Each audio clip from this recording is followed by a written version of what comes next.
Hello, this is Malcolm McDowell.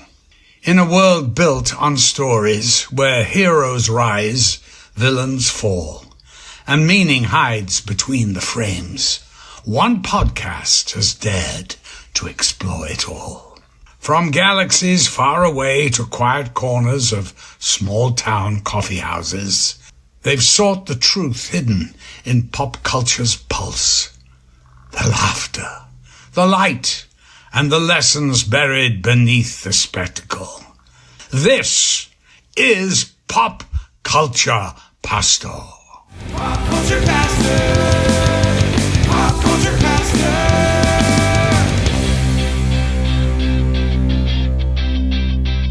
Let's go!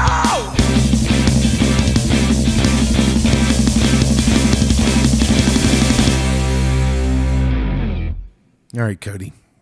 I don't want to start off the pod with sad news. That's not what we're about usually. But I am a chaplain, and so I feel like this is a safe space for people to mourn a little bit, to grieve. Because there's been like some high-profile deaths in the past week. It happens. Yeah, it's like the rule of three or whatever. And I think it's been more than that, though, because we had Moira, mom from Home Alone, whose name escapes me. Catherine? Yeah, Catherine O'Hara. Uh-huh. And then the lead singer from Three Doors Down. You're testing my knowledge here. Yeah, you don't have to know his name. I can't come up with his name, but everyone knows Three Doors Down. I want to say his name's Brandon. Yeah, if they're of a certain age. No disrespect to my guy, and then of course today, as we're recording this, Brad Arnold. I apologize. good. James Van Der Beek passed today, which that one's even this is bigger for like kind of our generations because of Dawson's Creek. Were you a watcher of Dawson's Creek? Only the theme song. I thought about starting off the episode with a little memorial, but I didn't want it to be too tongue-in-cheek of me singing, I don't want to wait. Yes. Yeah. But then, like, this dude has been especially poignant and deep and just a presence on social media for the last few months. He lived his life. Well, he literally had millions of shared views and shares of his recent reels he'd done in like the last 6 months, where he talked about everything from mortality to higher orders. Like he mentioned God, although he's careful not to put specifics to it because he was just trying to speak in broad terms for people and why it's important to believe in something bigger than yourself, to believe there's something bigger about each life. And I really appreciated that. And so did a lot of people, seem like. So I wanted to be careful. I didn't want to do anything tongue in cheek because this is a sad day. It is. And so, yeah, James Van Der Beek, his family said, our beloved James David Van Der Beek passed peacefully this morning. He met his final days with courage, faith, and grace. There is much to share regarding his wishes, love for humanity, and the sacredness of time, but those days will come. And I just thought, well, what a perfect thing to say from his family and grieving family and friends. And so I look forward to hearing some of those thoughts because I think James was a deep guy. Yes. So, yeah. Anyways, this is Pop Culture Pasture. We got the sad part out of the way. And this is now our Valentine's Day episode. Yeah. Welcome back to love. Yeah. My name's Dave. Cody's here. I am. And yeah, so, but first, before I get to this, and as Cody opens his bottle of not Mountain Dew. Yeah, I'm trying to be healthy. Way to go. It's admirable. Thank you. Before we get to our Valentine's Day episode, which is a Be Kind Rewind on a movie we'll talk about in a little bit, I want to talk about the Super Bowl. Did you watch the Super Bowl? You mean the Superb Owl? That one, yes. I mean, if we're reporting on it, we can say the name, right? We can say it, but I was talking about a pop culture reference. Oh, okay. Yes, Superb Owl. Yeah. I mean, it's the reason that's a reference and funny is because they're talking about like when you're doing ads for anything, you can't mention it. Otherwise they'll bite you with the copyright. So this was from What We Do in the Shadows The vampires really thought that it was about worshiping an owl. Oh, that's a different spin. It was, and I LOL'd. Yeah, so Super Bowl was a very boring, terrible game. But even more so, terrible commercials. Well, let's talk about the halftime show first, because everybody was talking about the halftime shows. Did you watch any of the halftime shows? There were people in the grass. Yeah. Which I was like, that's cool. Yeah. So I watched the Bad Bunny Negative Rabbit. Super Bowl halftime. I watched the Bad Bunny Super Bowl halftime show, and then I went back and watched the Turning Point USA thing later. But my thoughts on the Bad Bunny thing were one, reggaeton, still not for me. It's not my favorite. Even from a rap standpoint, I just don't like the on the beat kind of tendencies of it. It sounds repetitive to me, but whatever. That's whatever floats your boat. Music is highly subjective. It's whatever you like. But I did think the display was amazing. It was. Yeah, beautiful sets. It made it look like what I assumed are all these allusions to Puerto Rico. Great storytelling through the set. Yes, and I thought that was amazing. But yeah, like I said, Lady Gaga showing up was cool. And she can still sing. Absolutely, she can. And yeah, I thought there was a lot of spectacle to it, which is what I'm looking for in a Super Bowl halftime show. My biggest issue was he did not sing Booker T. And is it about the wrestler? It is. Nice. And he performed it at a WWE pay-per-view. That's awesome.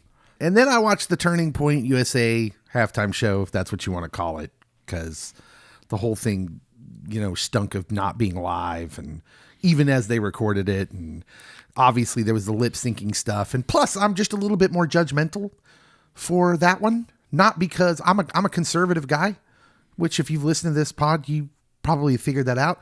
So I'm a little more judgmental because I think they're taking advantage and glomming on to Christianity when they're really a political organization that's interested in making money. Not to be super rude on that one, just because I have a lot of thoughts, but it felt like a cash grab from the beginning. Yeah. And I enjoyed that they tried to say that, this was not a divisive concert. This was a concert for unity. And I'm like, well, then why would you make a different concert? Yeah. Yeah. You can't say that it was for unity when you're making something separate. So that was my final thought on that. And really, I didn't care for the music in either one, if I'm being honest. But I judged that one a little bit more harshly because I feel like they're trying to take advantage of me and my faith in a way. And I'm okay. If you don't think that, that's fine. If you enjoyed that, that's fine. I used to listen to Kid Rock back in the day when he came out, and I enjoyed Kid Rock for a little while until he became, he's kind of one note. He kind of does the same thing. He peaked with a song with Sheryl Crow and Joe Dirt. Great appearance in Joe Dirt. But yeah, at the end of the day, I'm just tired of people talking about it and arguing about it because it was much ado about nothing. At the end of the day, it's nothing. Yes. It's all dumb. As a sports fan, I wasn't watching the Super Bowl for the music. But I did get to take the opportunity to show my oldest daughter the Super Bowl halftime show with Prince, and she was blown away. What about the one with U2? I did not show her that one, but next time. But there has been a shift in the Super Bowl halftime show as they have become even more about the spectacle over the music. In my estimation, as I went back, because the Prince one was now 19 years ago. It doesn't seem like that long, but it was. But the U2 one, a lot of these, there was less what I would call sets and weird dancers and whatever going on there. Because the Weeknd's was kind of offbeat and strange. He was trapped in a maze of lights. Yeah, they've become more about that. Even Eminem and Dr. Dre and that one, there was these kind of elaborate sets. And so I think I just missed the ones that were more about getting these incredibly great musicians that were usually a bit older. So that was always a complaint when I was a kid. Because you wanted the younger artists. In school, everyone would be like, who who wants this old person up there? And then I'm sitting over here. My dad listens to the oldie station. This is what I know. And I can remember thinking that, dude, I don't want to see the Rolling Stones. I don't need to see Mick Jagger's arms flapping in the wind. Because that was a thought I had. So again, it's all subjective.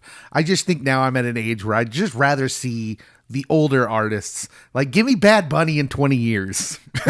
Like, I'm just more into the music and especially the artists who have more of a legacy, I guess, And now. give me Booker T.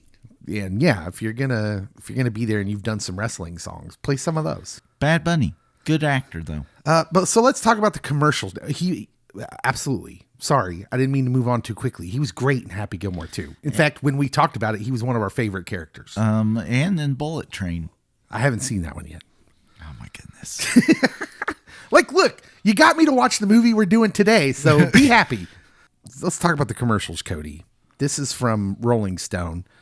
I'm going to just read you from an article here. Super Bowl commercials can spark as much conversation as the halftime show or the game itself. And this year, what people were talking about is the substantial number of ads there were trying to sell America on AI. So they start talking about the one in particular, the Ring ad, which was a doorbell video camera. And it was about this little girl who's got this new puppy and the puppy gets lost and they're putting up lost dog posters. But luckily the Ring camera has a new function called Search Party. Big Brother. Which is kind of what everybody said. Like, oh, it's the surveillance state. Got it. Now, for what it's worth, they say the Ring is owned by Amazon, and Amazon is a technology partner of ICE. That was kind of the basis of what most people had a problem with. For their part in it, Flock Safety, which is a network of AI, an AI network, has recently partnered with Ring. They said, for what it's worth, it only works on dogs, not humans. I don't want to get too hung up in that, Cody, because that's not really what I want to talk about. What I want to talk about is there were more AI ads than beer commercials on the Super Bowl. So it was weird having so much AI and then de-aging stuff. Yeah. So like some of the commercials this year I thought were funny and like kind of captured at least some of yesteryear's feelings about Super Bowl commercials, because you either had really funny ones, heartfelt ones, or just bombastic ones. But then like there was so much AI commercials in this. And it felt like it just exploded. Like the technology is moving so fast, Cody, that we went from a year last year where I don't think it was a topic at all to this year where not only do you have the most commercials of anything being sold was AI, like ChatGPT, all these AIs trying to sell people on using their programs. But then you had all these commercials that were clearly AI developed. And here's my overall feeling as I'm watching it, because I wasn't watching the commercials with this idea in my head of like, I'm trying to pick out which ones were AI. I'm just watching them. And then I read about it the next day about like kind of the fervor of it all. But what I did notice and what I made a remark to my wife about as we were watching was these feel like they don't have any heart. Even beer commercials, the Coke ads, like they had heart in seems like in the old days, because some of them were like mini movies because they're spending $100 jillion on 30 seconds of space and they're going to make this elaborate, great commercial. And a lot of them made me cry in the past. None of them stirred any emotions in me. They all feel so inauthentic. Yeah. And sadly, they're here to stay. Well, that's kind of my concern. And I know we've been teasing this, but we're going to talk about, we're going to have an episode about AI coming up here soon. We're just trying to pull some pieces together. I sent a good article today. Yeah. And honestly, if you got to know why I'm delaying is because I'm hoping we'll have a guest who would be great to talk about it, because he's a guy that thinks like we do. He doesn't think like a lot of your normal social media influencers, although he is a what I would describe. He's an author by trade, but clearly he's huge on social media. Alan Iverson. Yeah, it's not Allen Iverson, but we're hoping to get him. So I'm not going to tell you who it is yet. But if you are a regular listener, we've referenced heard the name. We've referenced them, and you probably know who we're talking about. But anyways, keep Alan Iverson. pray that we get him. I'm going to keep saying AI until we get AI. I would also take Allen Iverson as a guest. So Alan, if you're listening, I loved you. You were one of my favorite NBA players. You were in my top 5 in the aughts. The crossover was deadly, man. So Very. yeah. All right, Cody. It's a Be Kind Rewind. We're going to go talk about Eternal Sunshine of the Spotless Mind Yes, we are. right after this.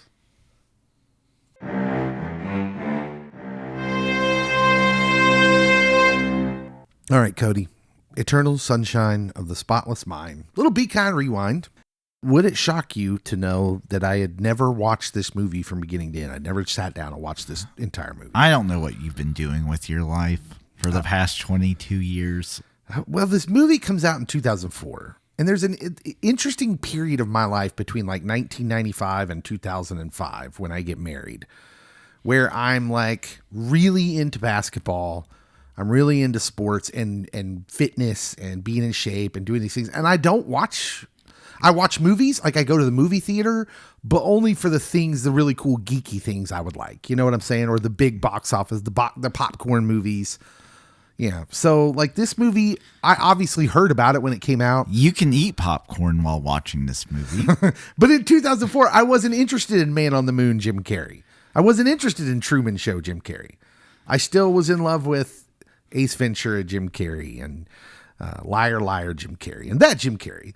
But what a mistake I made, because Jim Carrey's not a one-note guy. He is not. He can do a lot of things. So Eternal Sunshine of the Spotless Mind, 2004, I guess romantic drama sci-fi film, directed by Michael Gondry, written by the great Charlie Kaufman.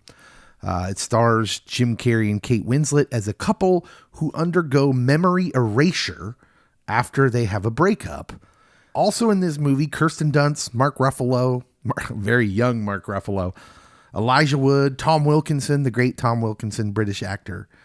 And it was released in 2004.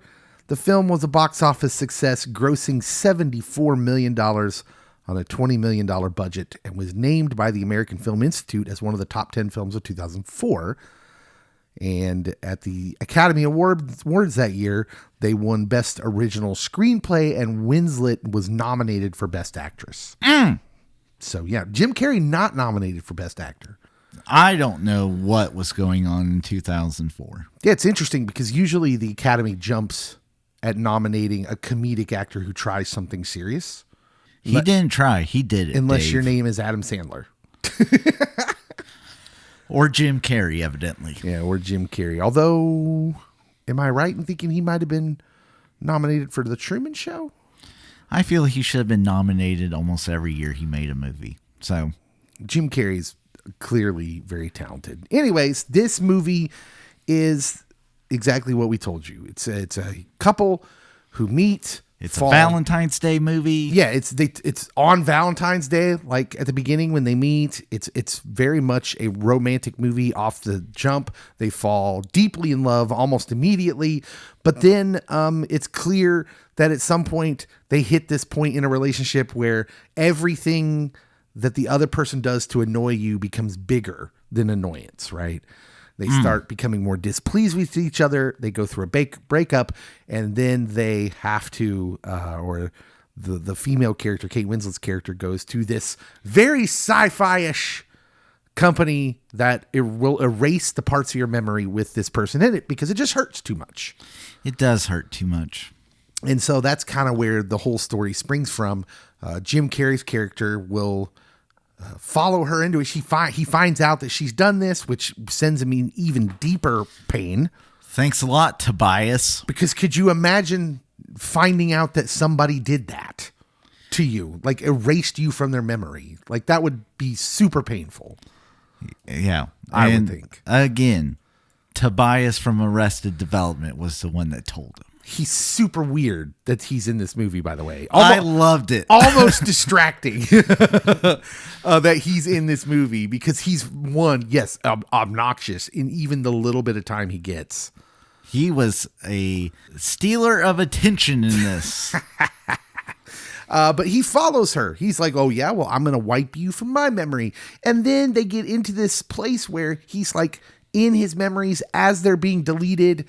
All these hijinks ensue he decides that, oh, no, I want to keep these memories. And so the movie becomes like almost this kind of chase movie where he's trying to hide in deep, dark, older memories that have nothing to do with her, the memory of her, to avoid the erasing. And in the end, which I'm sure we'll talk about more, he's not successful, but they both find out that they've done this and find each other again. And we'll talk about the ending, I'm sure, because it's very deep, has a lot to say.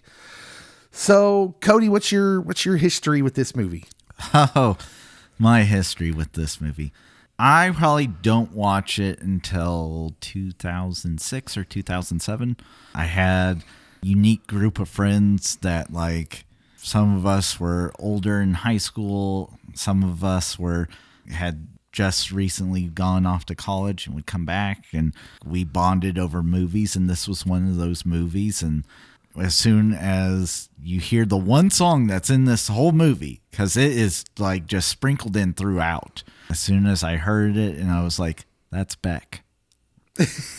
I was down for this movie, and it was destined to be one of my faves. But if this is the first time you're listening to the pod, Cody is a Beck super fan. I've seen him in concert, but this movie's really good. It definitely, as I have been in the mental health field a lot longer now, there's different things that stick out to me versus like younger me that was in and out of relationships that was like, breakup movie. Yeah, well, okay, so let's just roll this right into the broad take of the movie, the broad takeaway. This movie has a lot to say about memory and identity, obviously. Mm-hmm. Who are you without your memories? What memories do we want to hold on to? What memories do we want to forget? What shapes our souls? This is sort of the fuel of like the stories we really like, the kinds we like to talk about here on Pop Culture Pastor. It's about love and brokenness. This isn't a story about finding the one, like a lot of romantic comedies are. This is about choosing someone again over and over, knowing that it might hurt and loving them anyways. That's a real message in this story. That's real life theology too, by the way. We will get to that. Yes, I'm sure. And then you've got like just the cultural part of this. You've got career defining performances here. This movie comes out at a very specific emotional era, just after 9/11. It's early 2000s Hollywood. It was kind of shifting. So you had movies in the 90s that were kind of loud and excess and all this stuff. And then the emotional shock of 9/11 happens, and it ushers in this kind of, I don't know, probably 5-6 year phase of movies that are a lot quieter, a lot more introspective. We get a lot of emotionally vulnerable kind of stories. More movies asking more of the question of, what does this all mean, rather than, hey, look at how cool this is, you know? This is the same era as movies like Lost in Translation, Adaptation, Garden State. Punch Drunk Love. Yes. Right. All these kind of movies kind of coming out at that same time. Movies that weren't afraid to explore melancholy. Yes. So, and I love saying that word, melancholy. So Eternal Sunshine fits perfectly into this moment. And as I mentioned, these are tentpole moments or iconic moments for two huge actors, right? So Jim Carrey, this is part of his I'm not just a comic actor era. By 2004, when this movie comes out, Jim Carrey was known for Ace Ventura, The Mask, Dumb and Dumber, Liar Liar. He was the king of like rubber-faced comedy. And around this time he starts pivoting. In 1998, he does The Truman Show. In 1999, he does the Andy Kaufman biopic, Man on the Moon. And then in 2004, this movie comes out, Eternal Sunshine of the Spotless Mind. And this is him kind of saying, I can do more things than just be funny. And I think this is the movie that actually really proves it, Cody. Man on the Moon, Truman Show was just like, okay, he's dialed back. That's great. Man on the Moon, he goes full like Jared Leto. Don't go full Jared Leto. He like starts appearing on late night talk shows as Andy Kaufman, like legitimately not breaking character at all. He's getting on Jerry the King Lawler's nerves. Yes. And then this movie comes out, and I think this is when it arrives, when people are like, oh, he's very talented and multidimensional. And he plays Joel as quiet, insecure, emotionally closed off, but also really painfully relatable for a lot of people. Kate Winslet got an image flip here as well. Because at this point, Kate Winslet is largely associated with movies, one, Titanic, but two, like period dramas. I was going to say she was in a Shakespeare flick. Yeah, she's in all these like kind of prestige roles. Then she shows up in this movie as Clementine. She's got blue hair. She's impulsive. She's messy, emotionally chaotic. She's got like what they would have called manic pixie girl energy. She's also more funny than Jim Carrey throughout the whole movie. Yeah. Which is weird. And manic pixie girl energy is sort of like a iconic placeholder for a romantic certain thing you're looking for. This is like, what if it was real world? What does manic pixie energy look like in the real world? And it looks like her character. And she is deeply vulnerable in a different way than Jim Carrey's character. At first, you think it's an idealized love interest, like a rom-com, but you find out quickly that she's playing a real complicated person. And this role kind of reshaped how people saw her as well. So 2 of the great breaking type performances in this movie. From people that were already well established. Yes, absolutely. They were huge. I mean, she'd already won an Academy Award. He was a like huge box office hit. Oh, yeah. In comedies. So let's talk about the cool tidbits you may not know. Things behind the scenes. Do you have anything here that you'd like to talk about first? There is a line that is famous, and I will say it randomly to my wife, and she'll be like, why am I meeting you in Montauk?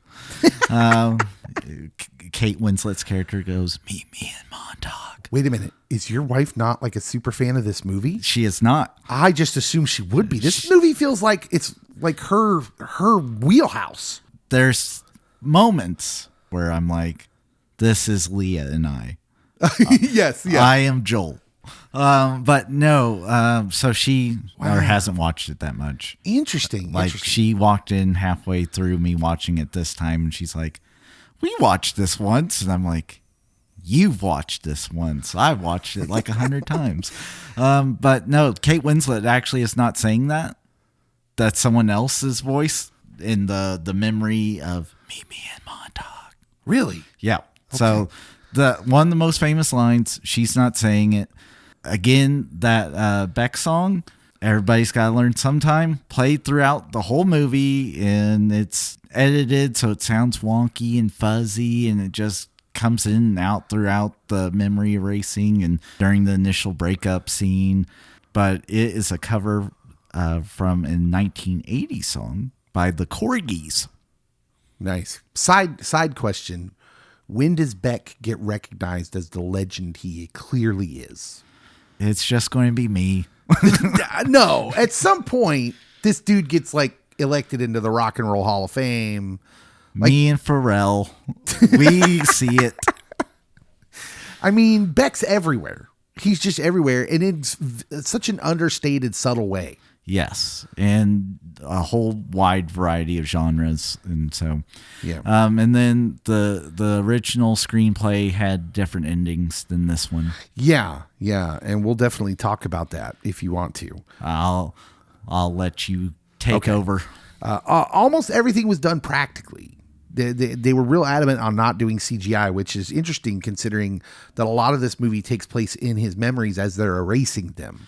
Yes, and even the carnival scene in New York that they snuck in, like they heard like a circus was in town or something, and they ran and filmed. That's wild. That's wild. Yeah. So most of the memory collapsing scenes were done in camera. The sets were physical. They were physically being taken apart as they were filming. Lights were being turned off mid-shot. Walls were being removed. You had props disappearing in real time and actors walking through changing locations without cuts. And when rooms vanished, they were literally being dismantled as they were recording, which is incredible. That's why it feels so real, because it actually was real. The script, as Cody mentioned, maybe originally much darker, especially the ending. Charlie Kaufman originally wrote a version where the story jumps far into the future, 50 years later, when they find out that they have not just done this once, but many times. It's like a very, very sad Groundhog's Day. Yes. Clementine, we find out that Clementine keeps erasing Joel over and over. Joel realizes he's been forgotten many times. And the whole point of that story, because Kaufman is sort of a fatalist. And I'm actually glad they changed the ending for this, because the point of that his original ending was that the cycle never will get broken. They're hopelessly trapped in this loop. It was bleak. It was very cynical. But the final version is obviously more hopeful. And that's why Kirsten Dunst references Nietzsche all the time. Yeah, a lot of Nietzsche references in this movie. Jim Carrey was literally told, don't be funny. He wasn't at all. Yeah, so he's under strict instructions, no bits, no faces, no goofiness. They wanted him stripped down, and honestly, I think that's why he's so good. And there's a restraint that comes through in Joel that he's literally doing, because he's showing restraint. I read an interview of this where Jim Carrey, from way back when he made this movie, where he's like, I'm literally holding back myself because I've got all these one-liners and goofy things I wanted to do. And that restraint comes through in the role, and it works. Jim Carrey in this is like how I imagine myself with some things. I'm just restrained. Yeah. You could tell it's all bubbling under the surface of Cody. Yes. Just waiting to blow up. Clementine's hair colors were intentional. They're supposed to mark a timeline of sorts. So early on, she's got the green hair, which is supposed to signify early optimism. Then the blue hair, which is starting to signify the emotional distance starting to play out. Then the orange reddish hair is about anger and passion. And then finally the blonde hair is vulnerability.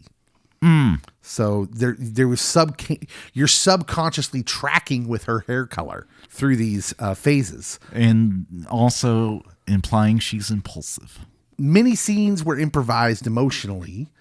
Gondry, the director, encouraged emotional improvisation, especially between Jim Carrey and Kate Winslet. So some of the little awkward pauses, the little stumbles they have, the overlaps where they talk over each other, that wasn't scripted. They were allowed to be messy, which sort of fits the vibe of the movie. And makes it feel more real. Yes, absolutely. And then finally, the Lacuna office. Yes. The place where the weird sci-fi stuff is done. It's intentionally boring. They wanted to make it look painfully bland, like a dentist office, the DMV, because it's the most life-altering thing imaginable, and it's being handled like paperwork. Yep. Yeah, so it's very intentional the way they do that. And of course, the title comes from a 300-year-old poem by Alexander Pope, which Pope Alexander. They have a funny little bit about eternal sunshine of the spotless mind, and it refers to the idea that ignorance can be peaceful, that if you don't remember pain, you feel pure. But the movie is kind of asking you, is that really living? Yes. Yeah. So cool stuff there. Just some cool things you may not have known about the movie. Cody, let's Muppetize this thing. So, the person I'm keeping, and it's so weird. Are we going to have the same person again? Elijah Wood. Yeah! Okay, tell me why you're keeping Elijah Wood. Because Patrick is just really awkward, and I don't want a Muppet being that awkward. Yes! We are like literally on the same wavelength, because I'm keeping him, and I literally wrote in my notes is because he's kind of icky. He's very icky. And it'll be hilarious to watch Elijah Wood, who looks so innocent, be icky with Muppets. And even back in the aughts, I thought this was icky. So Yeah, this will be on my doesn't hold up, by the way. We'll talk about this more in there's depth. some things that don't hold up that, like, through a modern lens. Yeah. I wouldn't say that Yep. or do that. But Yeah. back then, this was also ick. Yep, samesies, we're keeping Elijah Wood. Go ahead, continue. I'll have Jim Carrey being played by Kermie. I'll go Miss Piggy for Clementine. Tobias's character will be played by Gonzo. And then the good doctor. I love that we had to pick him up for Tobias Fouquet. Yes. Dr. Howard, he will be played by Rolf because I just want Rolf in a lot of things. I notice you include Rolf a lot. Yeah. Good for Rolf. Someone needs to be including him. And then Mark Ruffalo could be Beaker. Okay. Yeah. I don't have anyone for Kirsten Dunst. Insert random female Muppet. As I said, I'm keeping Elijah Wood because it's just hilarity. But Kermit is Joel because that's perfect. No notes. Yeah. And it's funny how that works out. There's almost always one character in every movie that Kermit's just perfect for. He's soft-spoken. He overthinks everything. He stumbles and stutters. Yeah, he's constantly confused by louder personalities around him. This is totally Kermit. Yes. So I'm going to do something interesting with Clementine, though. Because when I thought about Piggy being Clementine, I'm like, it doesn't quite work. Because the Piggy persona overruns the Clementine persona, and I don't think you can have that. So I toyed with, do I keep Kate Winslet? And I'm like, no, I'm not real happy with that. So I'm just making up a brand new Muppet, literally named Clementine, who just is that character. Okay? Because it feels like it's got to be a Muppet, and I feel like that's secretly brilliant. I'm going to have Beaker as Dr. Mierzwiak. Or Howard, as I like to call him. Howard, because it would be funny, but also he could be kind of that emotionally detached guy because all he says is meep. Plus, it would be hilarious to see Beaker in a lab coat meeping while erasing people's memories. And then this is what I feel like is inspired. I'm going to have Miss Piggy as Kirsten Dunst's character, Mary, because she's emotional, she's theatrical, she's kind of dramatic, and she's wounded at one point in the movie, and so she makes her do dramatic things, and I think that's Piggy with a little bit of trauma. I'm now just picturing Beaker be yelled at by the wife. Oh, yeah. Meep. Yeah. So, yep, that's our Muppetized movie. Although, just a weird movie to Muppetize. This one was. It feels weird because it feels weird to put Muppets in a movie that is really intimate. This is a really intimate movie, and I mean that, of course, not in any suggestive way, but just in a psychologically intimate way. It feels like a story you're kind of insulting by putting Muppets in it, unless they play it straight up. That's why we choose Kermie. Yeah. What holds up in the movie for you, Cody? Spoiler alert, the cast. I mean, back then, Jim Carrey, Kate Winslet, Kirsten Dunst, and Elijah Wood, known properties. The Ruffalo, up and coming. Tom Wilkinson, you know him when you see him. And then David Cross, of course, Tobias Fouquet. Everyone that has something to do in this movie, you remember them. It's really cool to go back to some of these older movies. This movie's 22 years old and see kind of a who's who of people who are going to be huge. Kirsten Dunst, Elijah Wood, Mark Ruffalo, all in the background of this movie, and they're all huge. Thomas J. Ryan, who is not a huge actor, he has my favorite line of the movie, and the one that I quote more than the Montauk line is, you don't have a reservation? You don't end up at Mickey D's. McRomance. Do you want some fries with that shake? There's some genuinely funny moments in this movie that I think are needed. They happen around Jim Carrey, but it's not Jim Carrey. Yeah, it's wonderful. This movie is wonderful in that way. It's almost like a relief moment where, okay, there's got to be a little humor here, It can't come from Jim Carrey because it messes with his character, but we got to have something because this movie would be very heavy without it. Oh, super. Super heavy. So, yeah. What else? What else holds up? Some of their conflicts are like, oh, they're too real. And you talk about this movie being heavy and intimate when he offends her by saying she wants to have a kid, and Oh, man. he's like, you can't even take care of yourself. Oh, it's a train wreck. Yeah, anybody who's married, has been in a relationship for a long time, can identify with the insensitivity when you're annoyed. Yes. And he is like, And he's doing it at the worst moments. especially when you're early on in a long-term relationship. When you're first coming to grips with, oh, this person isn't that perfect version that only lived in my mind anymore, and I'm working through that. And he's so insensitive and when he said that, I literally gasped. This time I did. I was like, oh, no, don't do that. Yeah. I mean, you totally understand why she's so angry in that moment. The other thing that really I thought held up well, and it goes to the sci-fi portion of this, is as they're trying to erase the memories, you get this amazing visualization of how intricate our brains are, and like how we try to categorize a lot of different things. And like, he was supposed to get rid of everything that was affiliated with memories of her, but then Patrick's there, and hearing his voice in the background now is connecting him to different parts of his memories and is making Clementine even more grounded in him. And it's like, anytime he hears Patrick, that's going to bring up Clementine as this brain wiping process begins. I also love how cavalier they are with this whole process, because Dr. Howard says, it's on par with a night of heavy drinking. Yeah, technically it is brain damage. Yes. That is how he dismisses it.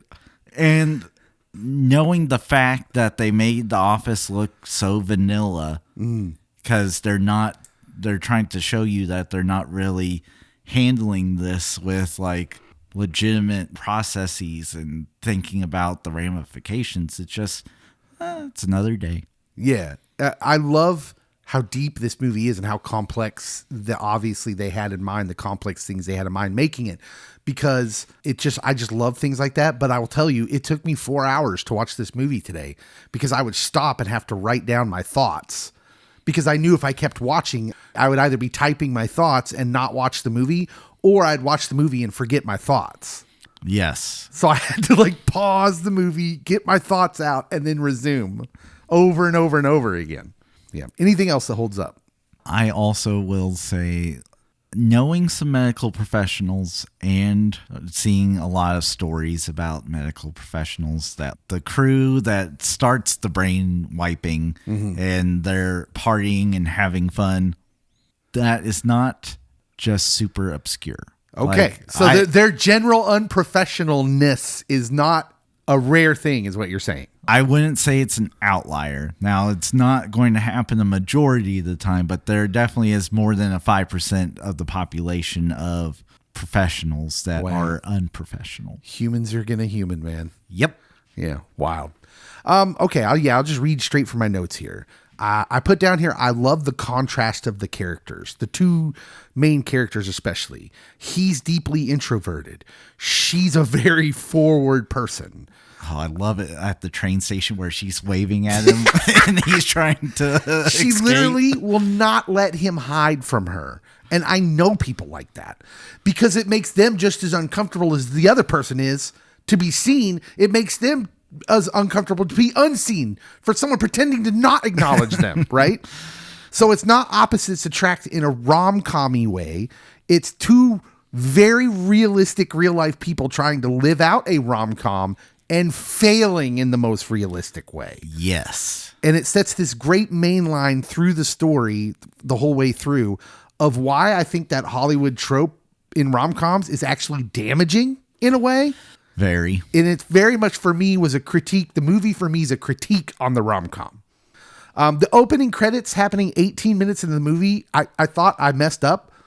I thought, did I go back to the beginning? What was happening? Nope. No. I dig how, once I figured out what was going on, I dig how odd that is. By the time the credits hit, you're already emotionally invested. And that was why it was disorienting, but in the best kind of way. I was here for it. The layers of this movie are great. It's not just a romance. It's not just drama. It's a sci-fi. And the acting really elevates the first two facets, the first two layers. And then I want to talk about the sci-fi because you mentioned that quote. I had that quote in my notes that technically speaking, it is brain damage. It's on par with a night of heavy drinking. And I have in my notes that I just love how mad science-y it all feels. Because I feel like the difference between this movie and other similar sci-fi movies that take place in like a near future is those movies are overly serious, where everything is super technical and professional, and it's almost too professional because it's bureaucratic and the computers don't understand humanness. And here you have this wildly unprepared and unorganized and just wildly human people running this divine technology. I put in my notes, divine tech in the hands of cavemen. Mark Ruffalo and Elijah Wood are just like throwing this stuff around. Yeah. And I think it allows the viewer to feel the desperation of the main characters. Like, who would do this? It's clearly apparent this is not a professional company. Like, oh no, this is bad. But that makes it even scarier. And also really relevant when you think about divine tech in the hands of underqualified people. It's messy, it's sketchy, and I think that's somewhat relevant right now. It is. When we think about AI and other things. So, and the last thing I have here on what holds up is it's so profound. At the end of this movie, the characters correctly suspect that they're going to get tired of each other again and again and again. But by the end, they're choosing the present reality where they want to be together. And that means they're going to keep getting chances to figure out what love truly is, which isn't you fixing your partner, fixing their brokenness, but it's the accepting of their brokenness, the ability to see your partner's scars and shortcomings and love them anyways. So no fixing, no rescuing. It's accepting and loving anyway. And the open-ended nature of that, I think, is perfect. It's perfect. Will they ever figure it out? Don't know. In today's statistics, 50-50 shot. What doesn't hold up, Cody? At first, it is Kate Winslet in her colorful language that she uses when her and Joel break up and Joel's trying to get her to hop in the car. We don't use that word anymore, Kate. We don't use it. Yeah, she says she calls him a particular slur. Yes. That was still in wide use. Oh, very wide use. Yeah. And so immediately I'm like, oh, yeah, this is the mid-aughts.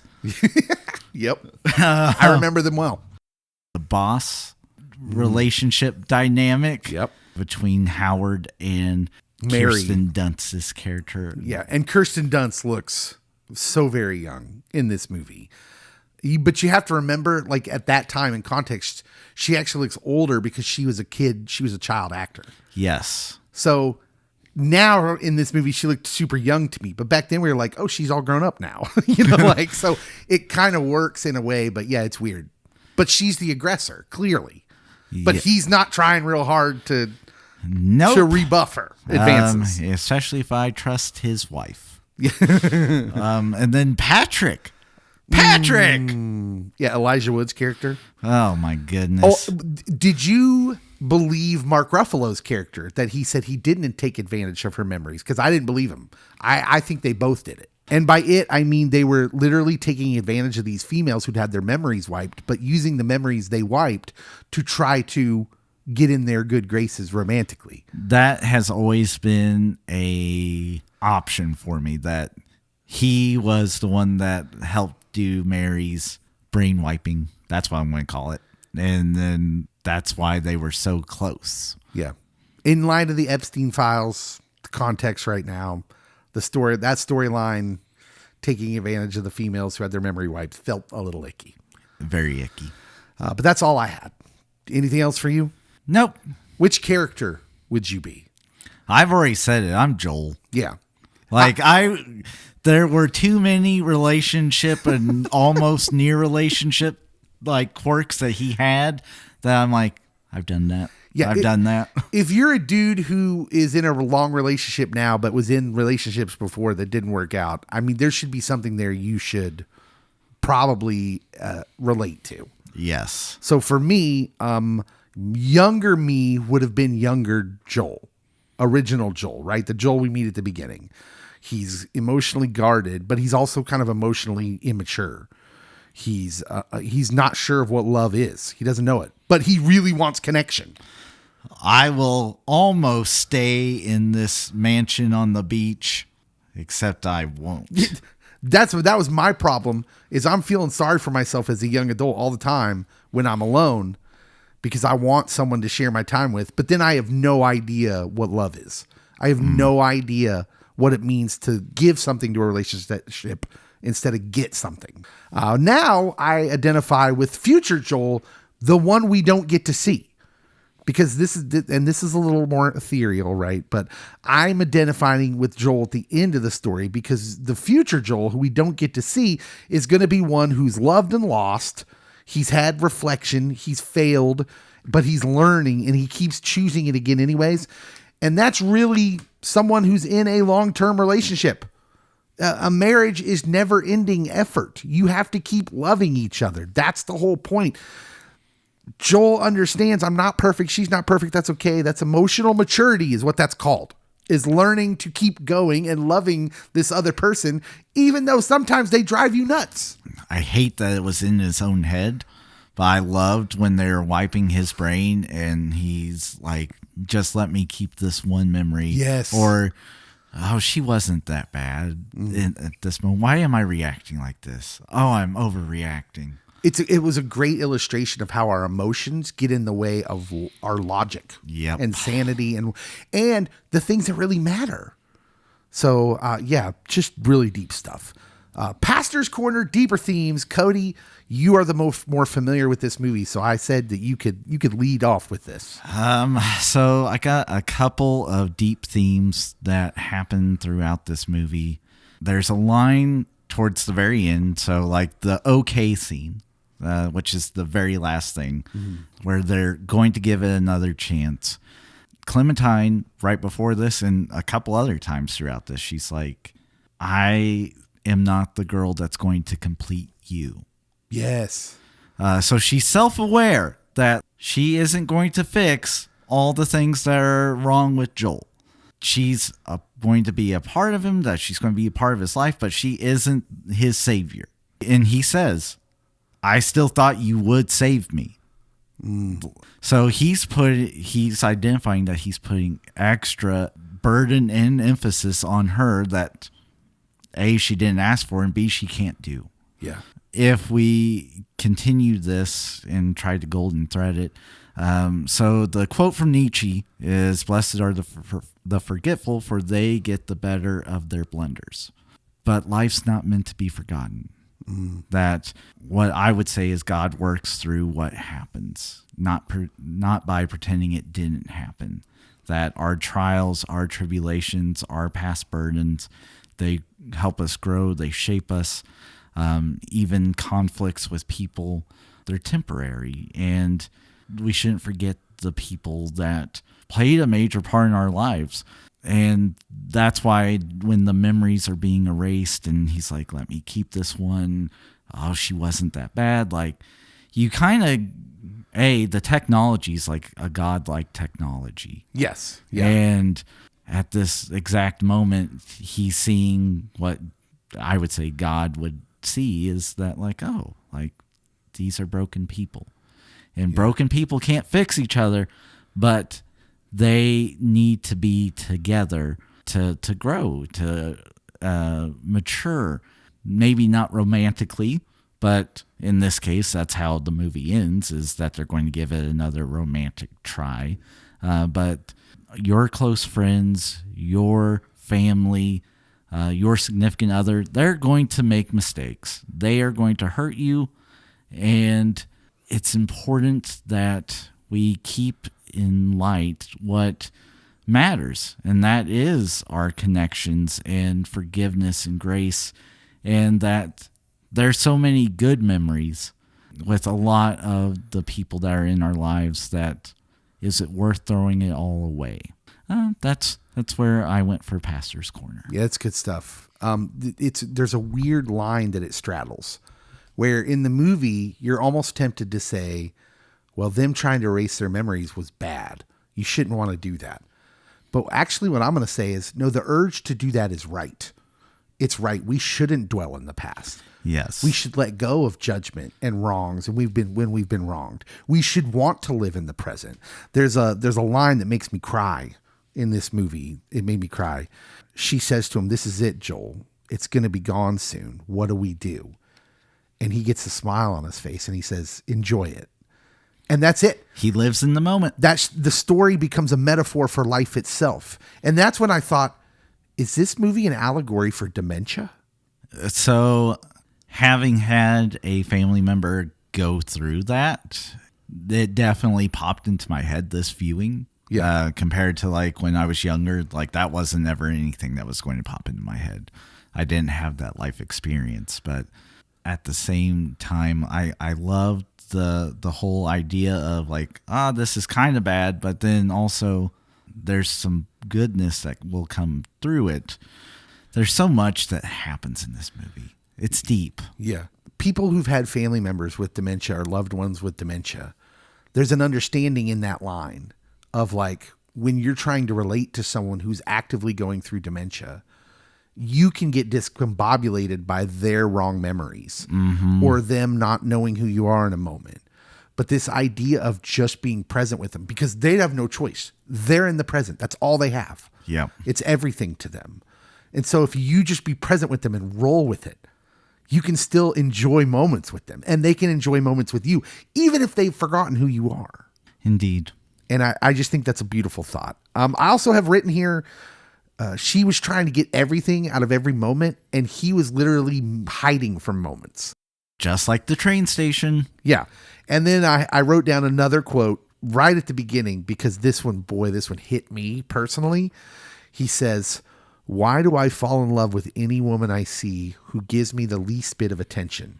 And before they even show us his childhood memories later on in the movie, and you find out why he's this way, I knew it because I was this way. So I was an only child. My parents got divorced when I was young, single mom, working all the time. I was just alone a lot.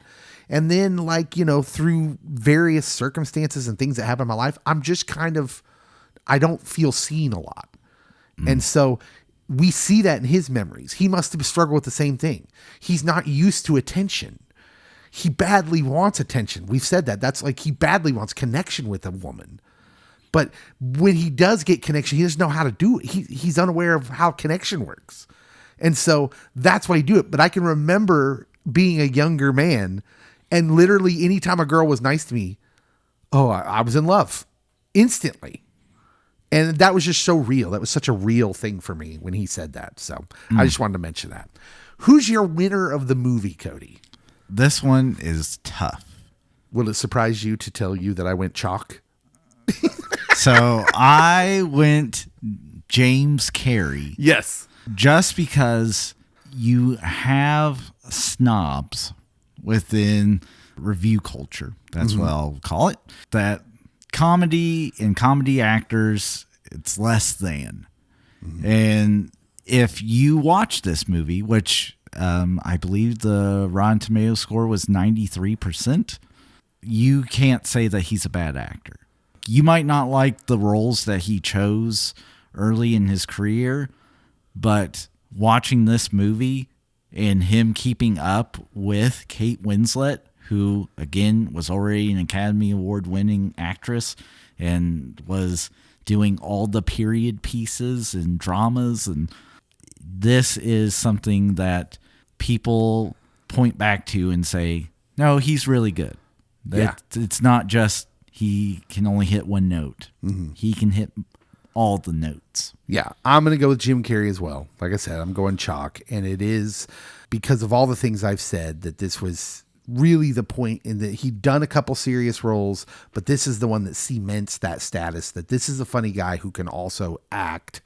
But I really still wasn't sure until I read the Roger Ebert review.